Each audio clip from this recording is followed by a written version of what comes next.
गोकुळच्या मावळत्या संचालक मंडळाची 5 वर्ष पूर्ण झाल्यानंतर पत्रकाद्वारे 5 वर्षातील कामगिरीची माहिती देण्यात आली आहे. संचालक मंडळानं 5 वर्षांपूर्वी निवडणूक प्रचारात प्रति लिटरला 2 रुपये दूध दरवाढ देण्याचं वचन दिलं होतं. दरम्यान म्हैशीच्या दुधाला प्रति लिटरला तब्बल 14 रुपये आणि गाईच्या दुधाला प्रति लिटरला तब्बल 10 रुपये दूध दरवाढ दिली आहे. संचालक मंडळानं केलेल्या संकल्पानुसार दैनंदिन संकलनाचा 12 लाख लिटरवरून 20 लाख लिटर संकलनाचा टप्पा यशस्वीरित्या गाठला असून हा ऐतिहासिक टप्पा म्हणजे सभासदांनी विद्यमान संचालक मंडळाच्या कार्यपद्धतीवर व्यक्त केलेला विश्वास आणि पाठबळाचंच प्रतीक असल्याचं पत्रकात नमूद करण्यात आलंय.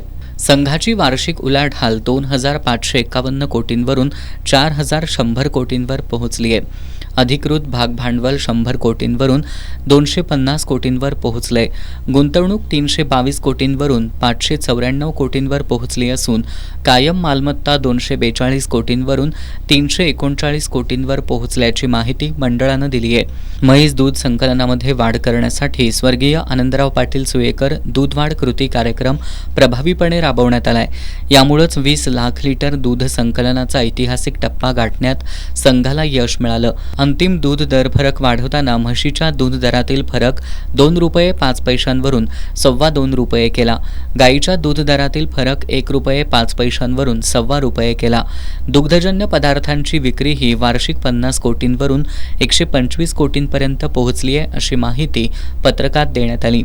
नवी मुंबईतच वाशीमध्ये संघाच्या या आधीच्या प्रकल्पाशेजारीच स्वमालकीच्या इमारतीसह 19 कोटींची जागा खरेदी करण्यात आली आहे. त्या जागेवर दुग्धशाळेचा विस्तार केल्यामुळे पॅकिंगवर होणाऱ्या खर्चामध्ये दरवर्षी 12 कोटींची बचत होतीये. मुंबई पाठोपाठ पुणे विभाग सुद्धा दूध विक्रीसाठी फार मोठी बाजारपेठ ठरतीये. या विभागातील दररोजची दूध विक्री 2,90,000 लिटरवरून 5,60,000 लिटरवर पोहोचली आहे. संघानं सोलापूर जिल्ह्यातील करमाळा इथं स्वमालकीच्या 16 एकर जमिनीवर 6.5 मेगावॅट क्षमतेचा सौर ऊर्जा प्रकल्प उभारला असून वीज निर्मितीमुळे गोकुळ दूध संघाची वीज बिल खर्चामध्ये दरवर्षी साधारणतः 6 कोटी रुपये खर्चाची बचत होत असल्याचा दावा संचालक मंडळानं केलाय.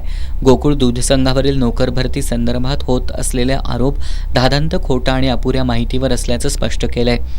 या आधीच्या संचालक मंडळाच्या कालावधीत 1138 नोकर भरती केली होती. मावळत्या संचालक मंडळानं गेल्या 5 वर्षात फक्त 70 तांत्रिक आणि इतर पदं भरल्याचं संचालक मंडळानं स्पष्ट केलंय.